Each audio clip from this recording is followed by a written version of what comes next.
Hello, everybody. My name is Al, and I work for the Campaign for Southern Equality. And this is a conversation that's happening as part of several conversations the Campaign for Southern Equality will be having between staff and folks we know or folks involved in disability justice. We are doing this because the 30th anniversary of the ADA is happening on the 26th. So we decided to take this opportunity to highlight the lives and experiences of folks living with disabilities and different aspects of disability justice. So these conversations will range in topics and participants. But today, I'm super stoked to be joined by my friend Dede, who has a really incredible story and I think really powerful perspectives on disability and accessibility. And probably a whole lot of other things I don't know about Dede. Well, we'll just see what happens, and if you have questions that I can answer, I will try to answer them. So,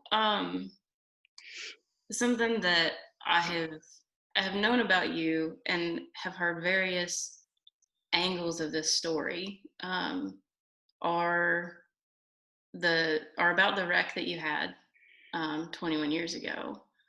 And just in talking to you about having this conversation, there was so much that I hadn't heard, and I realized it's because I hadn't actually asked you how. I mean, it's kind of rude of me, honestly, to not ask you. Wow, how really how do you feel about that? How has that affected your life? So, if you want to talk about that wreck, or if you want to talk about the story, if you want to talk about how that affected your life. I know just in the prep work for this, I was really, really moved by all of it. Then we can start right at June 10th, 1999, because prior to that date, prior to June 10th, 1999, I was going about my life as a Girl Scout executive, working for a council in Johnson City, Tennessee, which is just in your backyard up there in Asheville.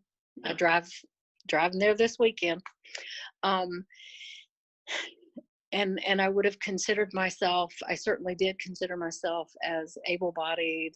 I did not talk in terms of deficits. I didn't talk in terms of ability. I mean, I didn't have the language that I have now.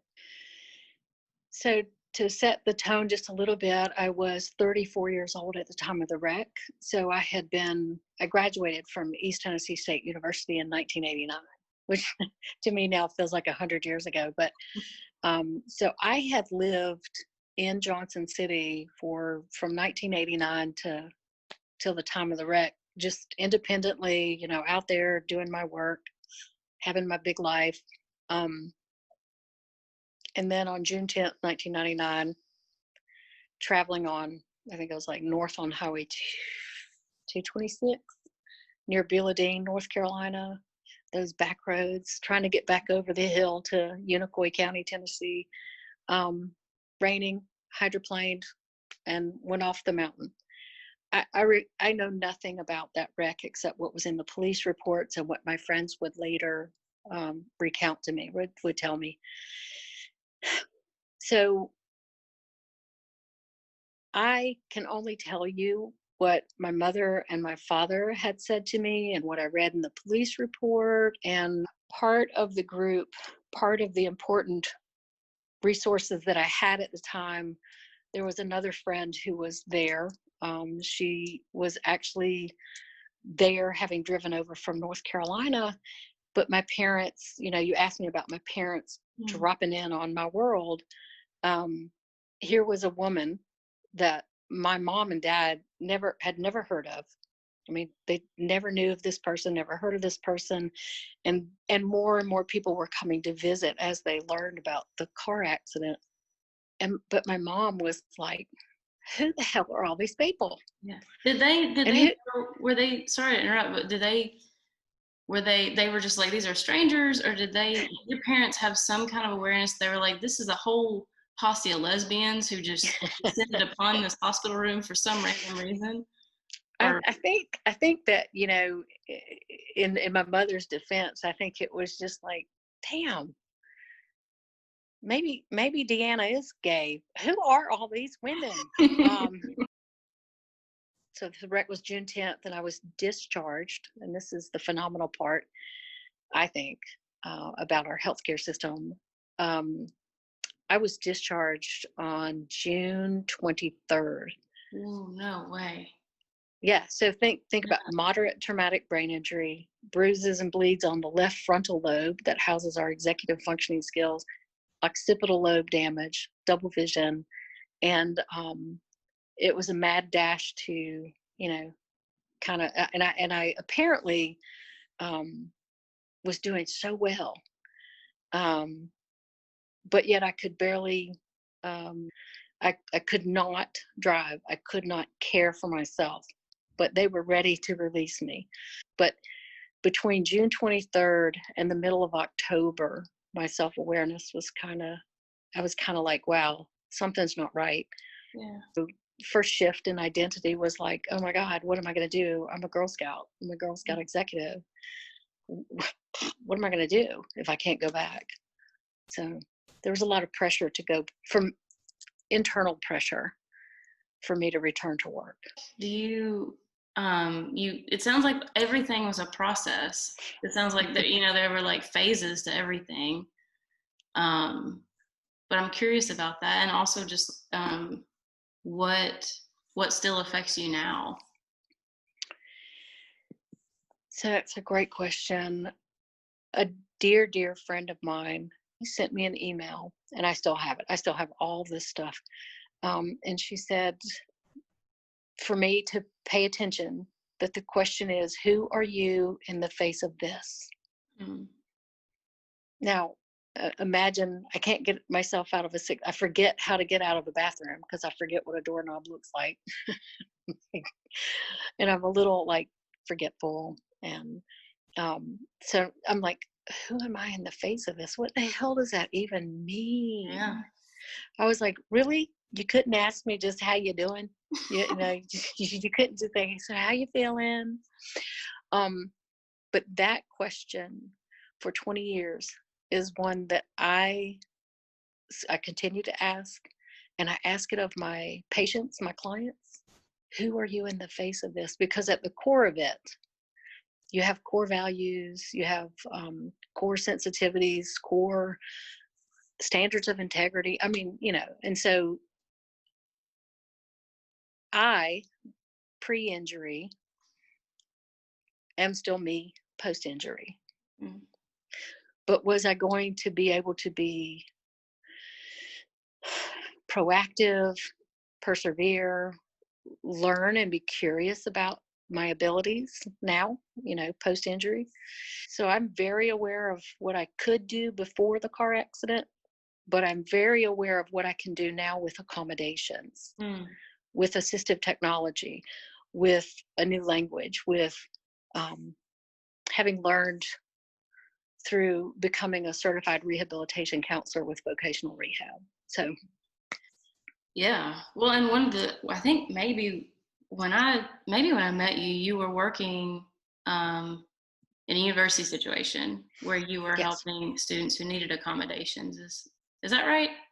Yeah, I believe when we met, which is such a blessing too. Thank you. I'm so happy for it. Gosh, goodness me. Yes, I was what the title at the time was disability specialist. And at that time, it was from 2010 to 2016. I worked as the disability specialist at Clemson University, and with Dr. Arlene Stewart. She was my mentor. And it was phenomenal to be able to work with students who have primarily invisible disabilities. Yes, we had students who had mobility issues and used wheelchairs, power chairs. And so there would be individuals with physical, visible disabilities, but primarily invisible disabilities. So how did you think going into that, like, oh, well, my own experience is totally going to inform how I do this work? Or did you think, what drew you to doing that? How did you feel about your own experience doing that? So what was interesting to me is this sort of shift, like that whole shift was, there were things that I felt like I should have had in Mm, my rehabilitation and recovery, but I wasn't quite sure because I didn't have names for it. I didn't have an understanding. I didn't have the language. I didn't, I until 1999, I had no access and functional needs issues. You know, um, and so then I was like, well, how am I supposed to manage with double vision driving a car? Um, but I kept thinking that I'm missing a piece. mm, So there was something missing. And so I started to explore and I started to say things to people like, I feel like I had a gap in service. mm. People were like, well, what the hell does that mean? And I was like, I'm not really sure either, but it sounds good. I had a gap in You service. you felt it. Yeah, I was like, there was a gap between being an executive, a Girl Scout executive, high executive functioning capabilities, to now not being able to remember 5 out of 10 things. Mm, Um, and really being challenged with the emotions and the not just the PTSD and the anxiety, things that I previously did not experience then. Now, part of the story that you don't know also is that I was on Match.com. Huh. Here's where we get to the good stuff, Dede. Yeah, yeah. So that was actually January, February of 2006. Mm, And I had been having a conversation on Match.com with someone who um,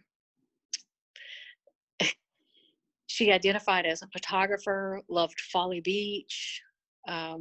We had all, there's like lots of things that were, and I talk with my hands, by the way. Um, so she was saying to me, we should get together. We should meet. Maybe we could have dinner. But she lived in Columbia, and I was up in the upstate of Seneca, South Carolina. And so we decided to have a phone conversation. And now again, I'm in school at Clemson, taking my counseling elective. I've already met my instructor who's told me, you need to be in the rehabilitation counseling program, go find one. And I was like, I really was pretty settled on this, but now I'm curious. And so I'm talking to this person on Match, and we get to the phone call. Well, we get to the email, our personal email first, and then the phone call. And while we're talking on the phone, I came out as a brain injury survivor. mm-hmm. And there was a pause. And my reaction was, oh, great. Now there's another thing I should never tell anybody. Mm. Because when you hear brain injury survivor, people are like, what's wrong with you? There's that sense that, oh, great, another thing I'm going to have to explain. I'm damaged goods, all the negative self-talk, all the stuff. And after this long pause, we decide we're going to talk again on Sunday. This was Friday, Saturday. I was in Tennessee having these calls. Thankfully, I was with friends, because the second phone call went like this. The second phone call went like, I said, yeah, um, I used to be a Girl Scout executive. Now I think I want to work with brain injury survivors to help reintegrate them in the workforce. I just said that all the time. And It's like your catchphrase. it was like, this is my mantra. This is going to happen. And she was just really quieter, like more quiet. Mm. With every revelation, everything I revealed, I was like, oh, this is not going to get me any kind of vegetarian meal. So, so when we were talking the next day or the 2 days later, she indicated that she just, really thought it was very nice.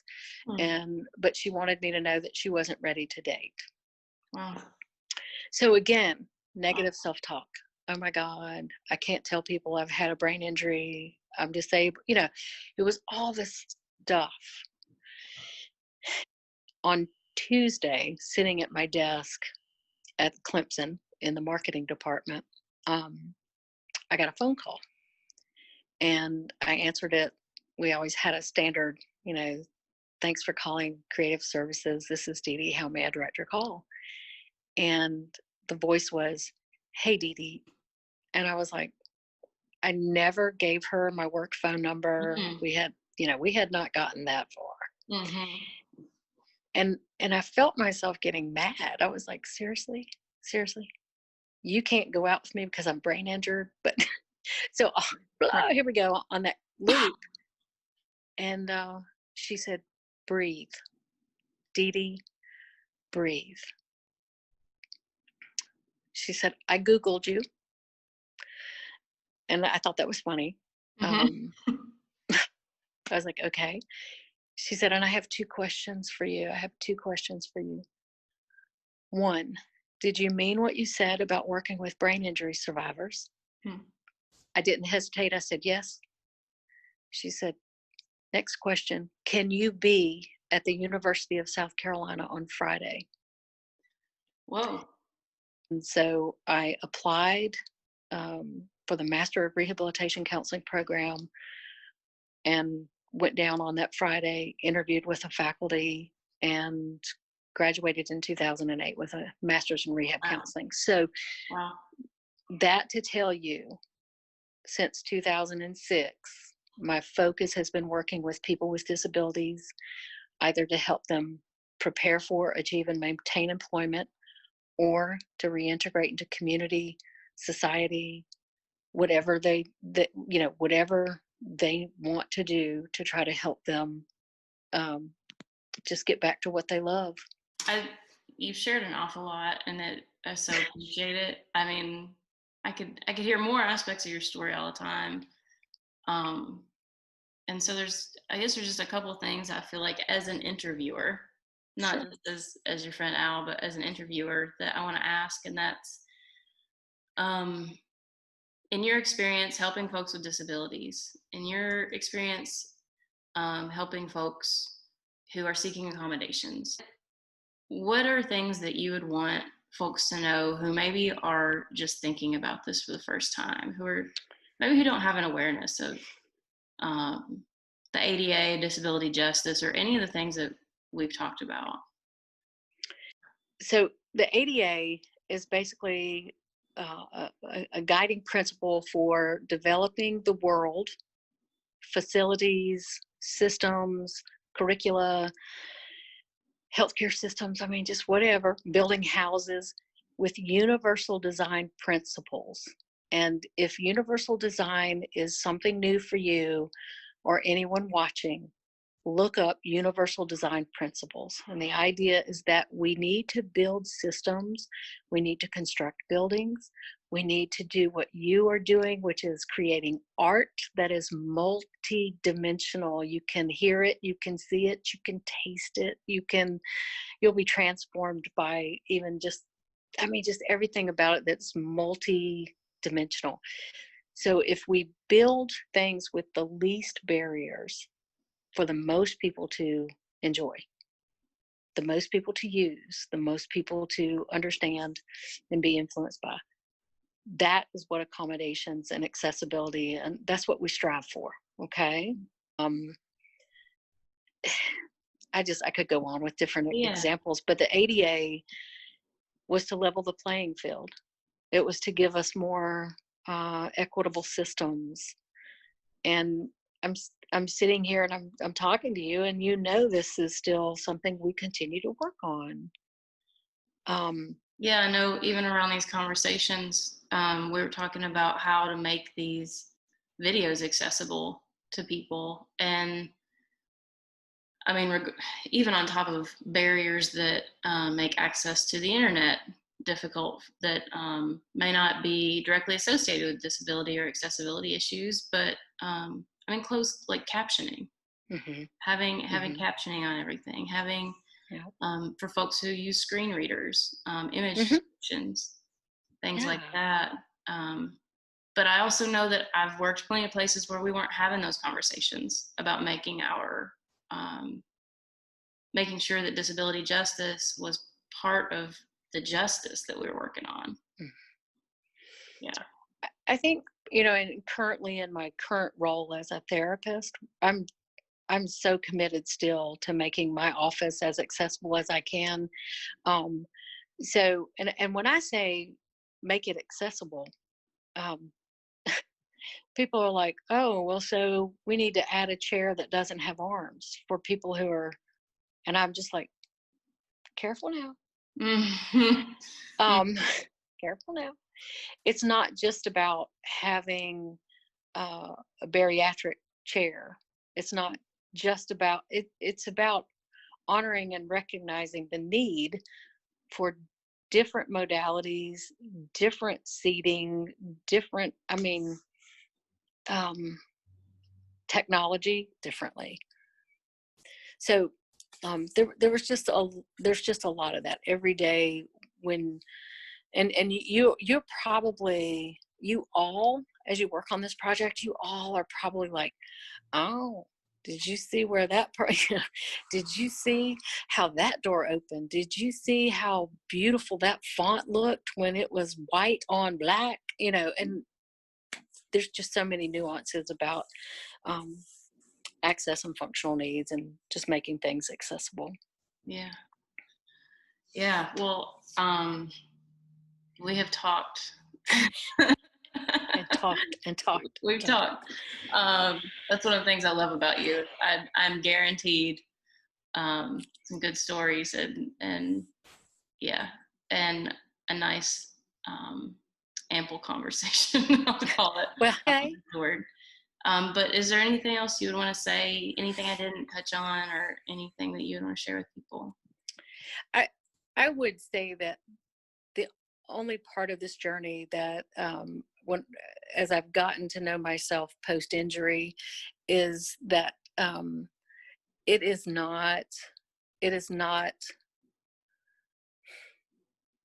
if you need accommodations, because at some point in your life, whether you know it or not, you will be living your life with accommodations, using crutches, a cane, eyeglasses, um, you know having someone drive you because, you know, for a period of time you may not be able to drive.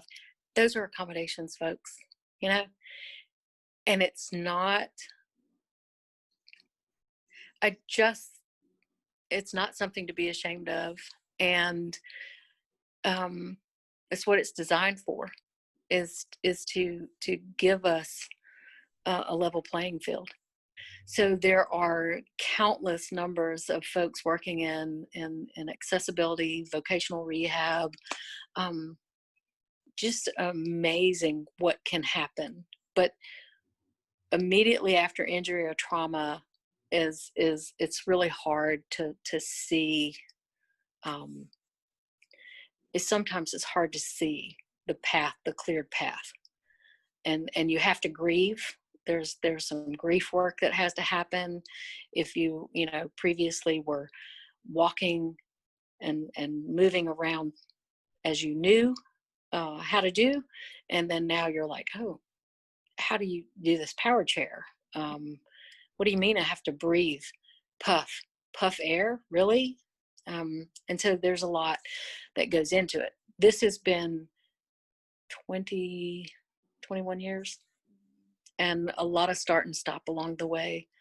Lots of support systems, cheerleaders, just some amazing people have come into my life.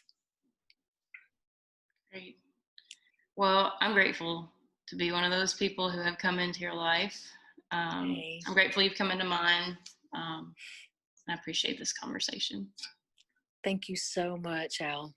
Thanks.